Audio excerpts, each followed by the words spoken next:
And as the vote counting continues, one of the issues the Clark County Election Department is seeing are inconsistent signatures on the ballots. And these are signatures that don't match the ones they have on file. And 13 Action News reporter Asha Mendez now has more on the efforts to cure the ballots to make sure they are legitimate. If you recently got a phone call or an email from the Clark County Election Department, it may be because your ballot needs to be cured. This refers to the process of verifying that your ballot is yours and it's complete by making sure that you sign it or that the signature it has actually belongs to you. And it's new for a lot of Nevada voters because, Astrid, as you may know, vote by mail has been a thing here in the state of Nevada.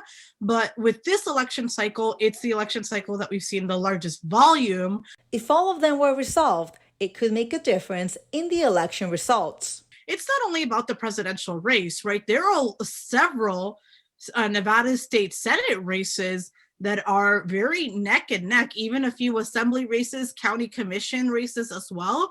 So these votes could be an impact for any of those races. Right now, Clark County has a cumulative list of more than 6,000 voters who needed signature curing for this general election.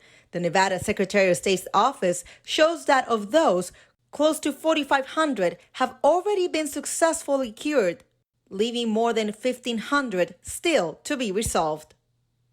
About a fifth of those voters are of Hispanic descent, but there are other minorities on the list as well. This is something that we see with many of communities of color, whether it's Latinos or individuals that come from the AAPI community, or folks that identify as Black or African American, or even within the Native American community, because voting by mail is not something that's customary. If you're on the list, it's important to clarify and cure your ballot. So this is not the time to procrastinate, right, or to sit on it or what have you. If you get some type of communications from the elections department, it is critical that you respond as soon as possible. One way to do it is by calling at 702-455-VOTE. Astrid Mendez, 13 Action News.